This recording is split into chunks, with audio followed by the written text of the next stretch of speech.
조금 있으면 너희가 나를 보지 못하겠고 또 조금 있으면 나를 보리라 하시니 제자 중에서 서로 말하되 우리에게 말씀하신 바 조금 있으면 나를 보지 못하겠고 또 조금 있으면 나를 보리라 하시며 또 내가 아버지께로 감이라 하신 것이 무슨 말씀이냐 하고 또 말하되 조금 있으면이라 하신 말씀이 무슨 말씀이냐 무엇을 말씀하시는지 알지 못하노라 하거늘 예수께서 곧고자 하심을 아시고 내가 나를 보지 못하겠고 또 조금 있으면 나를 보리라 하므로 서로 문의하느냐 내가 진실로 진실로 너희 이르노니 너희는 곡하고 애통하겠으나 세상은 기뻐하리라. 너희는 근심하겠으나 너희 근심이 도리어 기쁨이 되리라. 여자가 해산하게 되면 그때가 이르렀으므로 근심하나 아기를 낳으면 세상에 사람 난 기쁨으로 말미암아 그 고통을 다시 기억하지 아니하느니라. 지금은 너희가 근심하나 내가 다시 너희를 보리니 너희 마음이 기쁠 것이요 너희 기쁨을 빼앗을 자가 없으리라. 그날에는 너희가 아무것도 내게 묻지 아니하리라. 내가 진실로 진실로 너희에게 이르노니 너희가 무엇이든지 아버지께 구하는 것을 내 이름으로 주시리라. 지금까지는 같이 읽겠습니다. 지금까지는 너희가 내 이름으로 아무것도 구하지 아니하였으나 구하라 그리하면 받으리니 너희 기쁨이 충만하리라. 아멘. 오늘 교회에서든 또 집에서든 예배하는 여러분들 위해 오늘 또 하나님의 말씀을 통한 위로와 은혜가 충만히 경험되어지기를 바랍니다. 자, 제가 지난 주일에 여러분에게 말씀드렸는데 바울 사도가 예수님 안에서 나는 일체의 비결을 배웠다. 일체. 무슨 비결이냐? 가난할 때도 부할 때도 흔들리지 않고 믿음에 서는 거예요.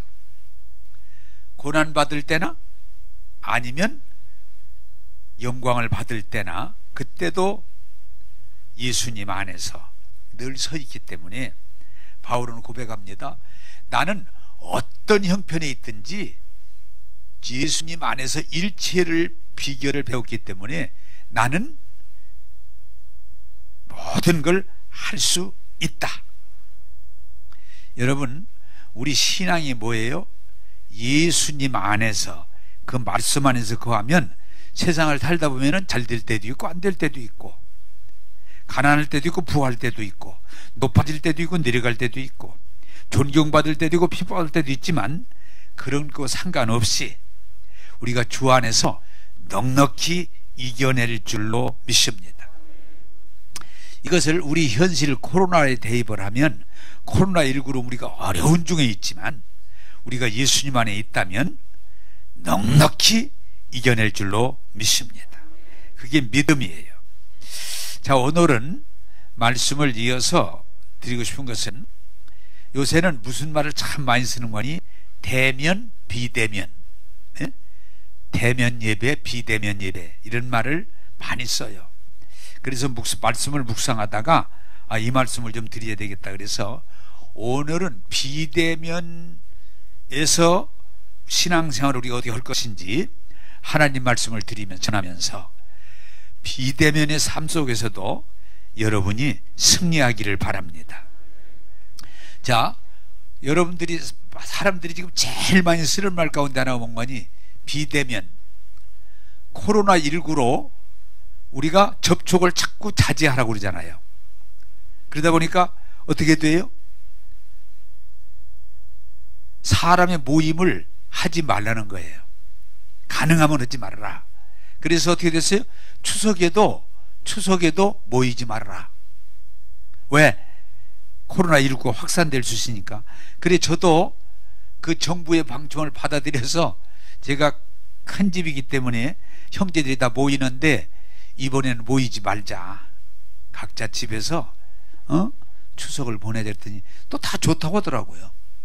그래서 각자 집에서 보냈는데 명절도 모임을 자제해달라. 그러니까 모두 운동할 때도 사람이 없는 비대면 예. 회의하는데도 비대면 영상으로. 그러니까 이게 모임 자체를 위험하다고 보고 비대면으로 하는 거예요. 그런데 교회까지도 비대면 예배를 드려라. 교회가 여러 사람이 모여서 예배를 드림으로 코로나19를 발생할 수도 있고 확산할 수 있다. 그래서 비대면 예배를 드려 가지고 지금 한 2차례, 제가 알기로는 2달 이상 교회마다 비대면으로 예배를 드렸죠. 그리고 또 조금 드리다가 다시 또 비대면 예배를 드리고, 지금은 50명 정도는 거리두기, 그것도 거리두기를 철저하게 하고 예배를 드려라. 그러다 보니까 사람들이 비대면을 하다 보니까 장사가 안 되잖아요. 사업이 안 되잖아요. 그래서 제가 많이 듣는 말인데, 우울하다. 너무 사는 게 힘들다.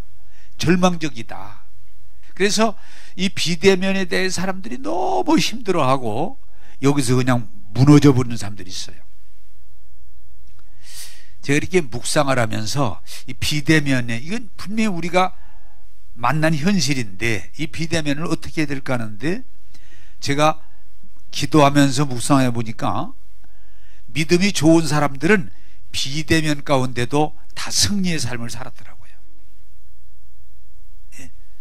비대면 속에서도 뭐 우울하거나 절망적이거나 이게 아니고 믿음으로 담대한 확실한 삶을 살았어요.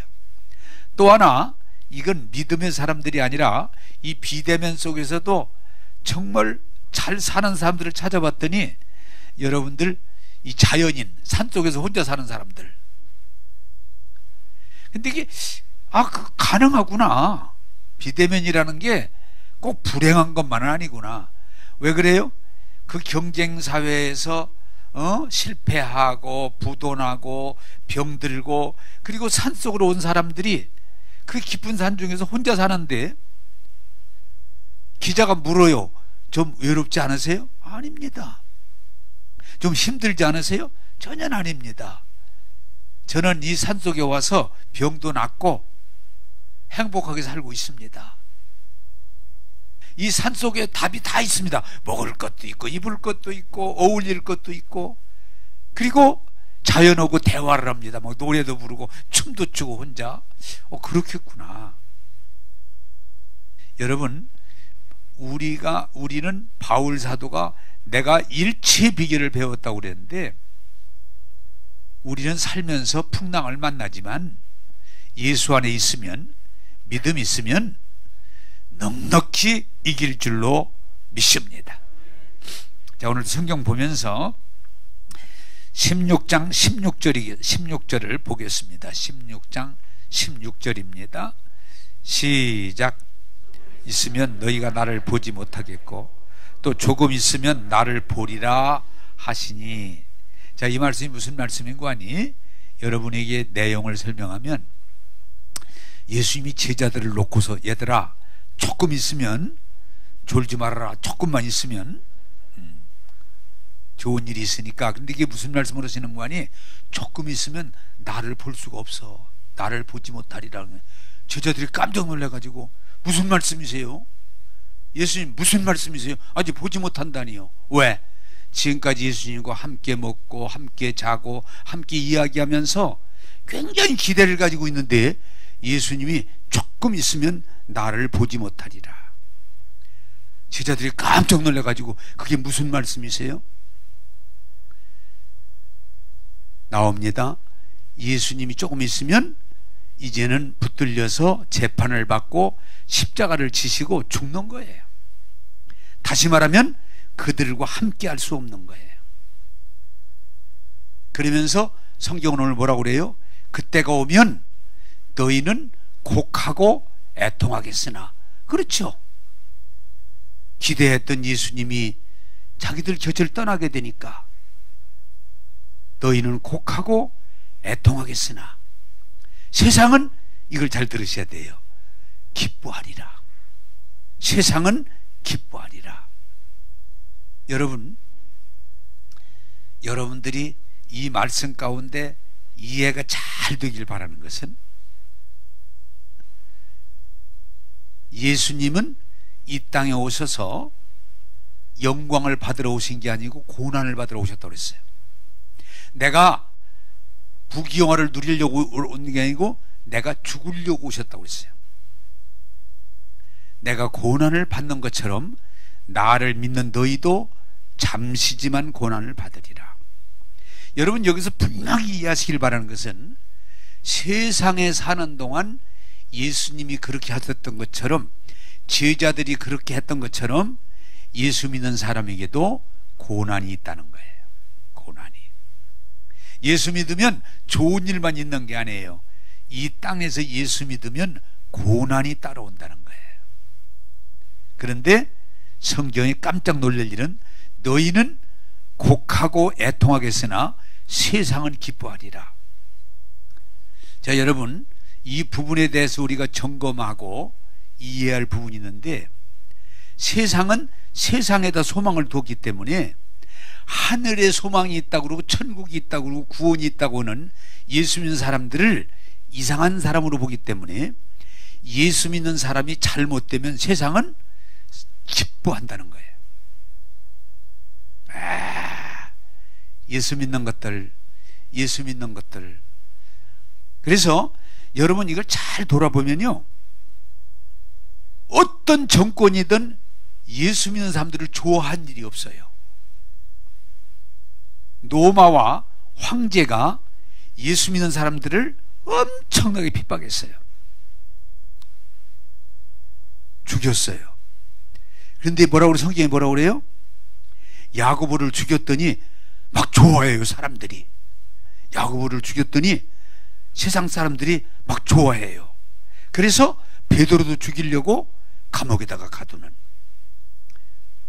어떤 면에서 예수 믿는 사람들을 죽이고 핍박할 때 세상이 좋아하기 때문에, 권력자들은 기회만 있으면 모든 책임을 예수 믿는 사람들에게 전가하고 그들을 죽이고 그들을 가두고 그들을 핍박하는 거예요. 그걸 여러분들이 이해하셔야 되는 거예요. 그래서 로마 황제만 그런 게 아니고, 지금까지 제가 묵상을 돌아보니까 일본 사람들이 우리나라를 통치할 때도 뭐예요? 제일 핍박한 사람이 예수 믿는 사람이에요. 예수 믿는 사람. 일본 사람들이 8월 15일 항복하기 전 어떤 글에 보면, 우리나라를 통치하기 위해서 누구를 제거해야 되는 거니? 예수 잘 믿는 사람들하고, 또 하나는 일본에 대해서 반대하는 그런 지식인과 항거하는 사람들을 제거해야 된다. 일본의 그 정치 권력이 핍박을 많이 했지만, 그 중에도 하여튼 예수 믿는 사람은 무섭게 핍박을 했어요. 그래서 여러분들 잘 아시는 대로 손양원이라든지 주기철이라든지 순교자들이 나왔죠. 우리 한국교회가 순교를 많이 당했어요. 자, 6.25 동란이 일어나면서 공산군들이 침략했는데, 그때도 여러분 뭐예요? 누구를 핍박을 면서? 예수 믿는 사람들. 하여튼 예수 믿는 사람은 무섭게 가두고 때리고 죽이고 몰수하고 그렇게 핍박을 했어요. 이 얘기를 하다 보니까 우리 집에 우리 아버님 일이 생각이 나는데, 우리가 충청남도 논산군 은진면이라는 데 6.25 나기 전에 살았는데, 그 동네에 공산군이 침략하면서 두 사람을 잡아가는데, 하나는 뭐냐, 그 동네에서 제일 잘 사는 사람을 부르주아라 그래가지고 제일 잘 사는 사람을 잡아갔고, 또 하나는 예수 믿는 사람, 그 동네에서 우리 집만 예수를 믿는데 우리 아버님도 붙들려 갔어요. 핍박의 대상이에요. 그래서 그 제일 잘 사는 사람은 때려가지고 죽여서 그냥 우물에다 집어넣어 버렸고, 우리 아버님도 맞다가 다행히 하나님 은혜로 건져줘서 살아나셨는데, 하여튼 그 공산주의에서 예수 믿는다는 것 자체가 핍박의 대상이에요. 핍박의 대상이에요. 여러분이 좀 믿는 사람들이 알아야 돼요. 공산주의가 뭐가 어쩌냐 그러는데 아니에요. 공산주의에서는 기독교를 부정하고 핍박합니다. 우리나라에서도 지금 안타까운 건 안 좋아해요. 여러분 좀 이해가 되길 바래요. 코로나19에서도 지금 현 정권과 권력이 뭐예요? 교회를 핍박해요. 안 좋아해요. 그래서 교회가 계속 코로나19를 퍼치는 진원지인 것처럼 계속. 그래서 지금 어디까지 왔냐? 예수 믿는 사람들을 다 안 좋아해요. 이제는 어디 가서 예수 믿는다는 말 하면은 주의해야 돼. 그럴 정도로 여전히 민주화가 됐다고 하면서도 신앙생활을 열심히 하는 사람들은 늘 핍박의 대상이 돼요. 그걸 우리가 알아야 돼. 지금까지 권력이 기독교를 핍박의 대상으로 삼았어요. 희생양으로 삼았어요. 그러나 여러분들이 기억하시길 바랍니다. 여기 두 가지 답이 있어요. 따라서 합시다. 잠깐입니다. 네. 조금 있으면 그 말은 잠깐. 여러분 예수님에게 그랬고 제자들에게 그랬고 지금도 예수 믿는 사람들이 세상이 핍박을 하고 비난하지만 이것은 영원하지 않습니다. 잠깐입니다. 지금까지 기독교를 핍박하고 정죄하고 비난하던 권력들은 다 무너졌지만 복음은 살아 있습니다. 그러므로 여러분들이 중요한 건 뭐냐? 십자가가 있다고 할지라도 핍박이 있다고 할지라도 두려워하지 마시고 믿음을 지키면 이 고난은 잠깐이면 지나가고 하나님의 은혜가 우리 가운데 임할 줄로 믿으시길 바랍니다. 오늘 우리 기독교인들이 좀 정신을 차리고 말씀에 서야 되는 것은 자꾸 세상이 잘못됐다 그런데 우리까지 따라서 예수 믿을 필요 없다, 신앙이 잘못된 거다 이러면서 우리까지도 그거 아니에요. 지금까지 오늘만이 아니에요. 모든 세상의 권력이 기독교를 핍박했어요. 여러분 이것 앞에서 두려워하거나 변명하지 마시고 세상 권력은 잠깐이다 하는 걸 이해하신다면 이길 줄로 믿습니다. 또한 우리가 중요한 건 뭐냐? 고난이라고 하는 것은 결코 신앙적으로 손해만 나지 않습니다. 기독교는 환난 중에도 핍박 중에도 비난 중에도 결코 흔들리거나 무너지지 않습니다. 사랑하는 여러분, 비대면 주님이 함께 하시던 주님이 떠났을지라도 주님은 우리를 여전히 함께 하시고 은혜를 주셔서 믿음을 가진다면 넉넉히 이길 줄로 믿으시기 바랍니다. 확신합니다. 어떤 권력이 우리를 정죄하고 비난하고 감옥에다 가두고 했어도 기독교는 무너지지 않았어요. 복음은 무너지지 않았어요.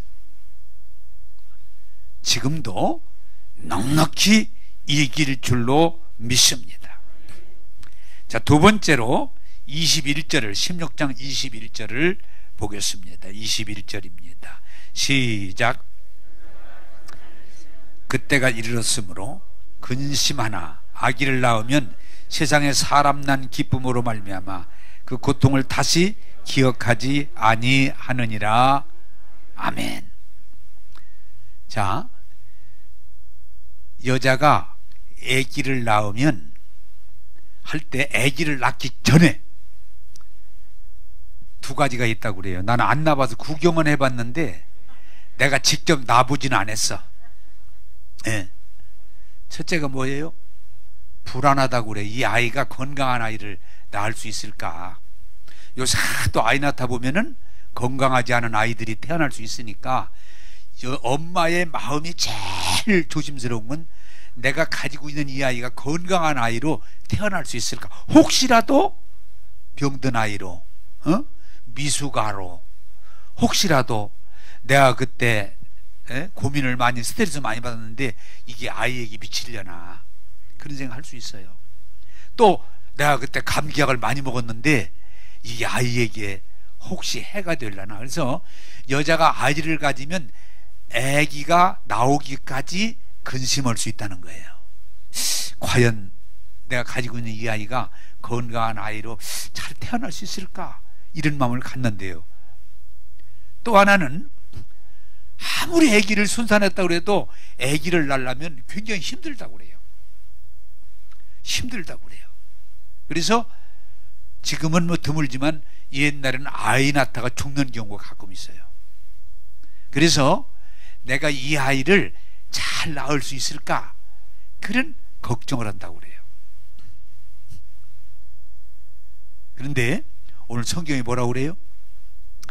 여자가 아이를 갖고 굉장히 조심하면서 아이를 가진 있는 동안은 조심하죠.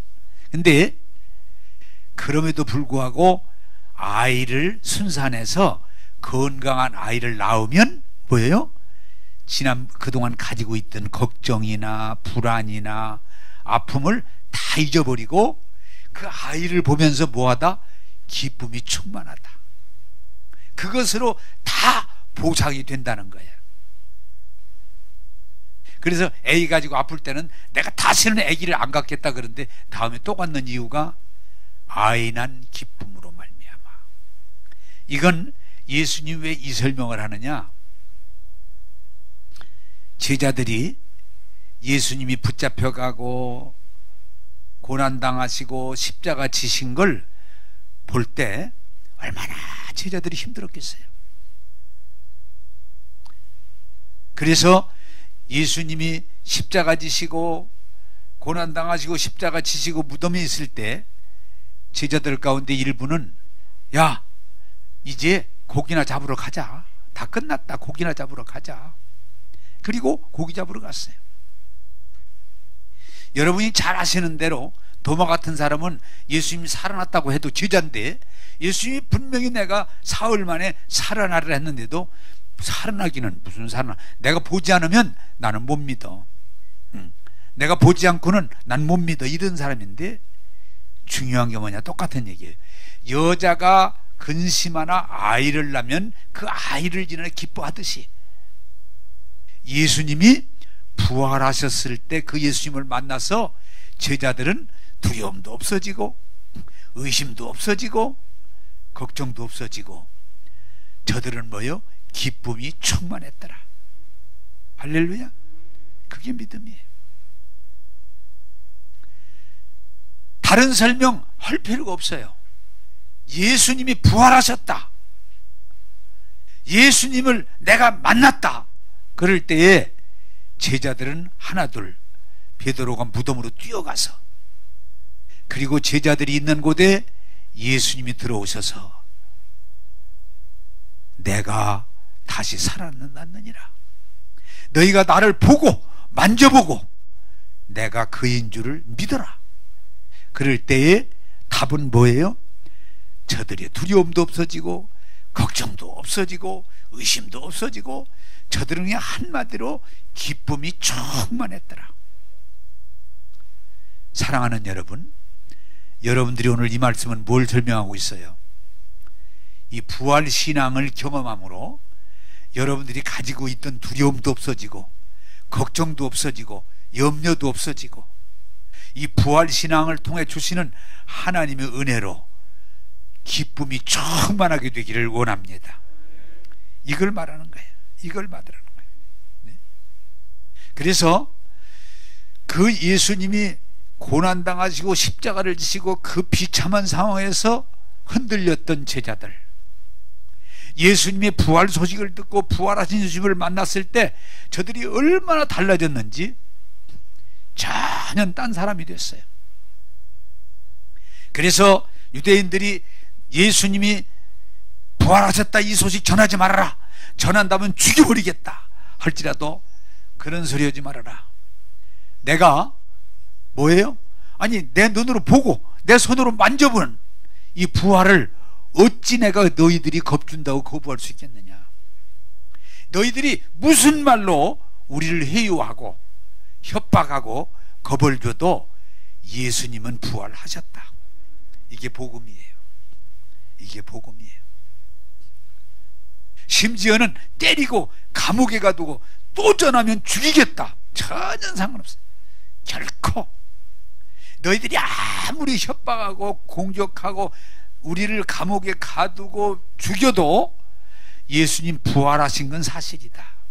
그래서 초대교회가 급성장할 수 있던 이유는 뭔가니 예수님의 부활에 대한 소식이에요. 예수님 부활하셨다. 예수님 부활하셨다. 그분이 말씀한 대로 이루셨다. 3일만 죽으시고 3일 만에 살아나셔서 우리에게 보이시고 우리와 함께 하셨다. 여러분, 그래서 기독교를 뭐라고 그래요? 체험신앙이라고 그래요. 체험신앙. 지금도 여러분 우리가 얘기를 해보면은 이 세상은 다 두려움이 있고 불안함이 있고 걱정이 있고 절망이 있어요. 그런데 부활의 신앙은 뭐예요? 예수님이 이 세상의 모든 핍박을 이기시고 죽음을 이기시고 부활하사 우리의 주님이 되셨다. 우리의 구원이 되셨다. 우리의 영원한 소망이 되셨다. 여기에 대해서 우리가 믿음을 갖게 될 때 이 체험, 부활의 신앙의 체험은 뭐예요? 세상의 어떤 일도 핍박도 넉넉히 이겨내느니라. 그게 믿음이에요. 사랑하는 여러분, 나는 여러분들이 제자들과 동일하게 부활 신앙이 경험되어지기를 주님의 이름으로 축복합니다. 어떤 분들은 이 복음에 대해서 균형이라고 그러는데, 어떤 분들은 예수님이 오셔서 육신을 입고 이 땅에 오셔서 가르치시고 병을 고치시고 그리고 십자가를 지셔서 우리를 대신해 죽으셨다, 여기까지만 가르치고 부활을 별로 강조하지 않는 신앙은 반쪽 신앙이다. 왜? 예수님이 다른 사람들과 똑같이 죽음으로 끝났다면 그것은 희망이 아니라고 하는 사실이에요. 한번 따라서 합시다. 예수님 부활하셨습니다. 네. 자, 예수님이 육신을 입고 오셔서 가르치시고 이끌어 주셨던 십자가를 지셨던 예수님하고 부활의 예수님은 전혀 다른 이유가 뭐냐? 육신을 입었던 예수님은 우리와 똑같이 울고 배고파하시고 잠을 못 주무시고 몸부림침이 있었지만 부활하신 예수님은 뭐예요? 질병도 없고 가난도 없고 고통도 없는 완전한 몸으로 부활하심을 믿으시기 바랍니다. 그게 믿음이에요. 우리도 부활할 때에 여러분 그 믿음을 가셔야 돼요. 오늘도 지금 4층에서 차를 한잔하면서 얘기하다가 우리가 건강하지만 건강해도 완전한 사람은 없다. 어떤 사람은 뭐 목이 안 좋은 사람도 있고 어떤 사람은 치아가 안 좋은 사람도 있고 건강한데도 어떤 사람은 또 뭐 장이 안 좋은 사람도 있고 어떤 사람은 눈이 안 좋은 사람도 있고, 예? 안 좋은, 저 같은 경우 여러분들에게 얘가 나오니까 붙었는데 귀가 좀 약해요.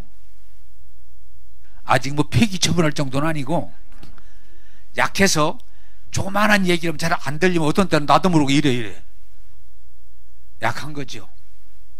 그러나 건강합니다. 그러나 여러분이 중요한 건 뭐냐?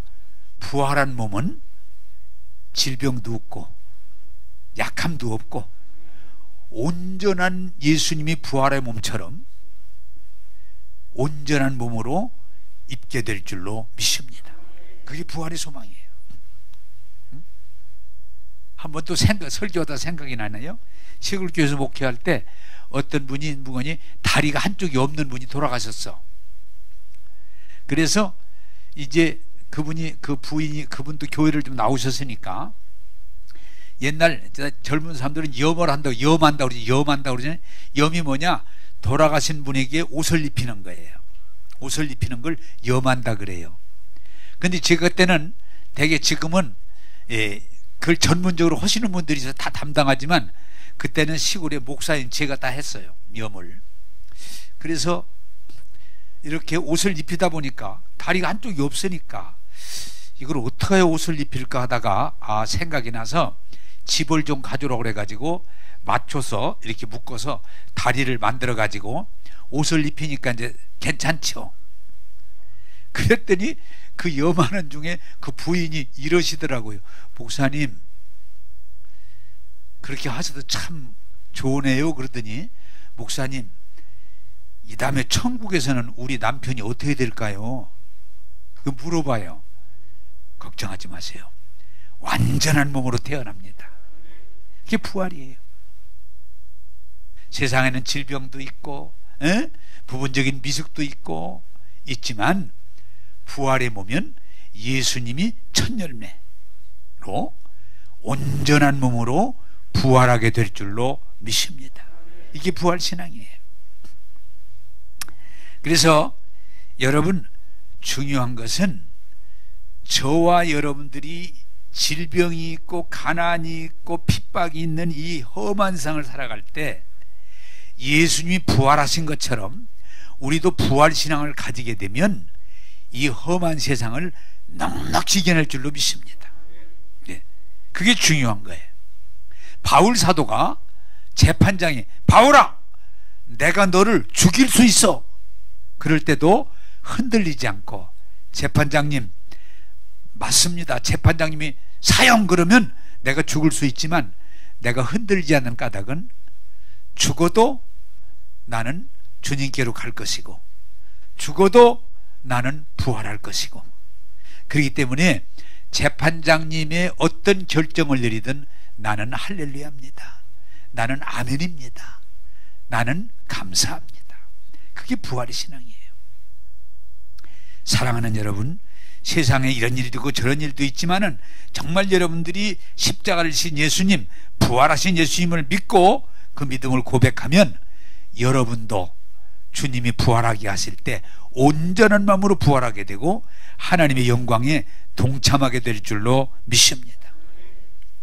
이게 중요해요. 부활의 신앙. 죽음으로 끝나는 게 아니에요. 죽은 예수님은 부활하셨고 그들을 만나 주셨고 그들과 함께 하실 때에 그들은 능력의 사람으로 살아갈 수 있었어요. 이게 하나님의 은혜예요. 그래서 저와 여러분들이 기억하시기를 바라는 것은 교회 나오셔서 십자가를 이해하고 부활을 이해하고 이 부활신앙의 확증을 가지게 되면 세상이 험악하고 죽음까지 있을지라도 우리는 동일하게 넉넉히 이길 수 있는 게 믿음이에요. 사랑하는 여러분, 흔들리지 마시고 부활신앙을 가지시고 그 부활신앙의 확증 가운데 제자들이 그랬다는 것처럼 저와 여러분들도 세상을 넉넉히 이길 수 있기를 주님의 이름으로 부탁합니다. 네. 그게 부활신앙이에요. 절대로 죽음이 끝이 아니에요. 살아나게 하시는데 살아나는 게 아니고 온전한 몸으로 살아나게 하셔서 주님 나라에서 영원히 사는 것, 그게 하나님의 은혜인 줄로 믿습니다. 세 번째 말씀 보겠습니다. 16장 22절입니다. 16장 22절 시작. 근심하나 내가 다시 너희를 보리니 너희 마음이 기쁠 것이요 너희 기쁨을 빼앗을 자가 없으리라. 아멘. 자, 여러분, 우리가 세상에 살면서 뭐라고 그래요? 기쁨을 자꾸 빼앗겼다고 그래요. 참 안타까운 것은 육체적인 얘기라면 아기가 어렸을 때에는, 한번 내가 그냥 그건 본 거예요. TV에서. 아기가 어렸을 때 하루에 약 200번을 웃는데요. 200번을. 건드려도 웃고, 콕콕콕 해도 웃고, 요렇게 해도 웃고, 찔러도 웃고. 아기 때는 그냥 웃는 거예요. 그래서 아기를 연구하는 사람들이 조사를 해봤더니 하루에 200번을 웃더라. 그냥 웃는 거예요. 흔들어도 웃고 찔러도 웃고 뽀뽀해줘도 웃고 웃는 거예요. 그게 어린애의 축복이에요. 그런데 노인, 제가 물어보겠습니다. 노인들은 하루에 몇 번이나 웃을까? 노인들은요, 거기 연구한 결과에 의하면 하루에 7번 웃는데, 7번. 7번. 왜? 웃음이, 기쁨이 없어졌다는, 그만 자꾸 줄어든다는 기쁨이. 기력만 줄어드는 게 아니고, 이게 큰 문제는 나이가 먹을수록 기쁨이 떨어진다는 거예요. 웃을 일이 별로 없는 거예요. 심지어 애들이 웃으면 뭐라고 그래요? 별걸 다 가지고 웃네. 웃는 게 아니고 웃는 것 자체를 싫어해요. 웃을 걸 웃어야지. 말도 안 되는 짓거리를 웃고 앉았어? 이렇게 웃음 자체를 거부하려고 그래요. 여러분 좀 웃으세요. 응? 조금 웃으세요. 웃을 수만 있으면 웃으세요. 기쁨은 믿는 자에게 주시는 하나님의 축복인 줄로 믿습니다. 그래서 성경에 뭐라고 그래요? 항상 기뻐해라. 항상 밥 먹으면서도 기뻐하고, 예배 드리면서도 기뻐하고, 길을 걸으면서도 기뻐하고, 기회만 있으면 기뻐하려고 해야 돼. 항상 기뻐해라. 하루에 7번만 기뻐해라가 아니고 애기처럼 항상 기뻐해라. 그래, 우리 집 좀, 이게 자랑은 아닙니다만 우리 집은 밥 먹을 때 제일 많이 기뻐하는 게 보니까 밥 먹을 때요. 아이고 맛있다, 아이고 맛있다, 아이고 맛있다, 참 재밌다, 맛있다. 어떻게 하다 이렇게 맛있는 밥을 먹는가? 먹던 중에 오늘이 최고 맛있네. 한 번은 그 교인 중에 이게 웃음이 별로 없는 분, 제가 먹다 한번 밥을 먹다가 야 맛있다, 이렇게 밥이 맛있냐, 오늘 최고 맛있네 그랬더니 엊그저께 쓴 말이잖아요. 같이 웃는 게 아니고 엊그저께 했잖아요. 목사님 18번이잖아요. 아, 18번이든 오늘 또 맛있다는 말이야. 무슨 소리요? 맛있다, 맛있다, 맛있다. 만나서 반갑다, 좋다, 그게 좋지. 사랑하는 여러분, 항상 기뻐해라. 먹으면서도 기뻐하고, 책 읽으면서도 기뻐하고, 이야기하면서도 기뻐하고. 이것이 하나님의 뜻인 줄로 믿습니다. 근데 오늘 성경에 뭐라고 그래요? 예수님이 고난당하시고 십자가 지시고 할 때 곡하고 애통이었지만 예수님 부활한 게 기쁨이에요. 그런데 더 큰 기쁨이 뭐예요? 예수님이 곁을 떠나서 그들은 이제 예수님 비대면, 예수님과 함께 했던 대면. 그렇지만 예수님이 떠나셨지만 누가 오셔서 오순절 마가다락방에 성령님이 오셔서 그들과 함께 하시니 기쁨이 충만하더라, 그 말씀이에요. 그런데 성령이 오셔서 위로하시고 함께 하시고 도와주시고 웃게 하시는 이 기쁨은 결코 세상에 빼앗을 수 없는 기쁨이다. 이게 하나님이 주시는 기쁨이에요. 자, 세상 기쁨은 아까 서두에, 세상 기쁨은 뭐예요? 잠깐이야. 대학에 합격했다. 우리 손녀가 호주에서 대학에 합격했다고, 막 좋은 대학에 합격했다고 기쁘더라고요. 야, 기쁘다, 참 잘했다, 잘했다, 아유 잘했다. 그런데 며칠 있다가 등록금 내야 돼요. 에? 등록 얼마냐? 1,000만 원이 넘어. 그러니까 그 기쁨이 싹 사라져. 이거 어떻게 하면 좋으냐? 이거 어떻게 하면 좋으냐? 그런데 이 등록금을 계속 내야 되잖아, 앞으로. 한 번만 내는 것도 아니고.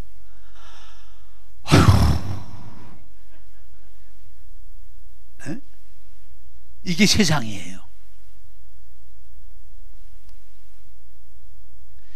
결혼한다 한번 그러더라고요.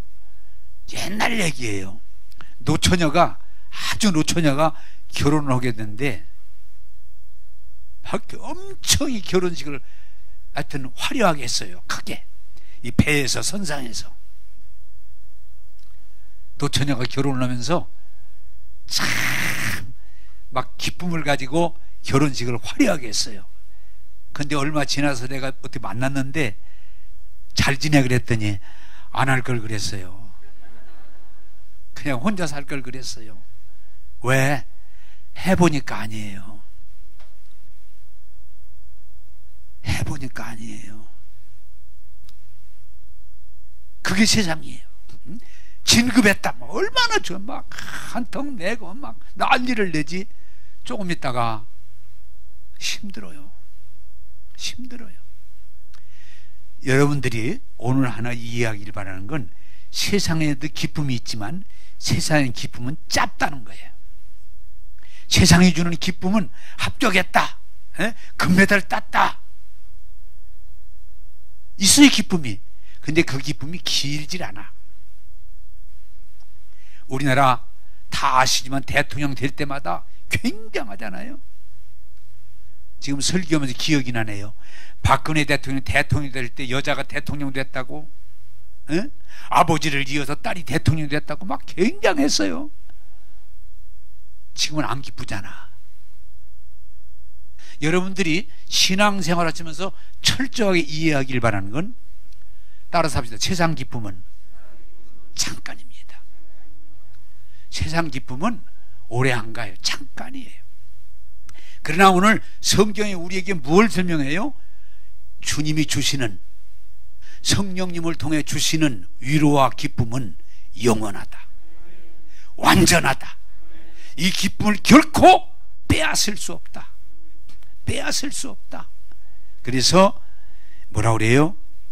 지금은 너희가 근심하나, 지금은 너희가 근심하나 다시 너희를 보리니 너희 마음이 기쁠 것이요 너희 기쁨을 빼앗을 자가 없으리라. 대면 비대면이 뭐예요? 저 같은 경우도 다 사람들과 가까이 하면서 살아오다가 하나 둘 제 곁을 떠나니까 좀 섭섭하다, 조금 외롭다, 조금 힘들다, 그런 말이 나올 수 있어요. 나와요. 그런데 세상은 만나면 헤어지는 날이 와요. 그러나 성령은 헤어지는 게 아니고 영원히 우리와 함께 하시고 위로하시고 도우시고 기쁨을 충만하도록 인도해 주시는 걸 믿으시고, 하느님이 주시는, 성령을 통해 주시는 기쁨으로 여러분들이 충만하게 되기를 바랍니다. 자, 오늘 제가 비대면에 대해서 좀 얘기를 하는데, 여러분 성령 충만하면요 비대면이 올지라도 넉넉히 이길 수 있어요. 왜? 하나님의 영이 우리와 함께 하시기 때문에. 그래서 제가 이 말씀을 묵상하며 준비하면서 보니까, 여러분이 잘 아시는 대로 예수님이 제자 중에 사랑받던 요한이라고 하는 제자가 복음을 전하다가, 여러분이 아시는 대로 유배를 가, 귀향, 유배를 어디로? 저도 이제 성지순례할 때 가봤는데 섬인데 사람이 안 사는 동굴로 유배를 보내요. 사람이 아무도 없어요. 동굴이에요. 그런데 이분이 거기서 동굴에서 말씀을 상고하고 기도하다가 육신으로 있을 때 예수님과 가까이 지냈잖아요. 그보다 나은 부활의 예수님 만났었잖아요. 근데 이번에는 다시 오실 영광의 주님, 그 주님을 만나는데 얼마나 좋은지, 감격스러운지, 그것을 기록한 게 요한계시록이에요. 요한계시록. 여러분, 제가 지금까지 꿈으로든지 환상으로든지 입신으로든지 다시 오실 예수님을 만난 사람들은 똑같이 기쁨이 충만하더라고요. 할렐루야. 네. 기쁨이 충만해요. 왜? 그분의 그 영광이라고 하는 건 말로 다 형연할 수가 없기 때문이에요.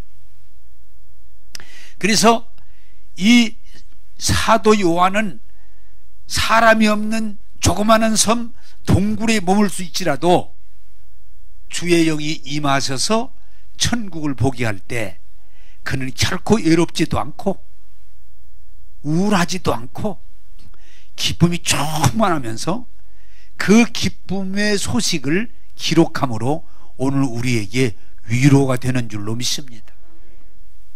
여러분, 이거 믿으세요.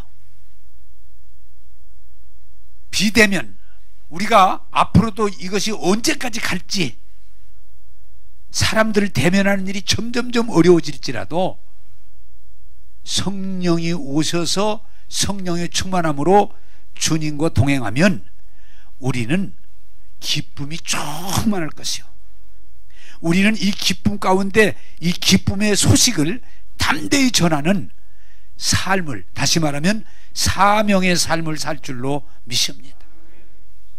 자, 여러분, 우리는 사람들과 너무 가까워져도 문제가 있다 그래요. 사람 좋아하고 사람 가까이 해도 사람 속에서 문제가 많이 생겨요. 또 사람을 싫어하고 사람을 너무 멀리해도 외로움이 있고 어려움이 있어요. 그러나 중요한 건 뭐냐? 내 마음대로 사람이 가깝다고 가까이 할 수 있고 지금처럼 내가 가까이 하고 싶어도 비대면할 수밖에 없는 상황이잖아요. 그러나 앞으로 비대면의 상황이 우리에게 많이 임할지라도 우리가 성령 안에서 성령으로 충만하게 되면 넉넉히 이길 줄로 믿습니다.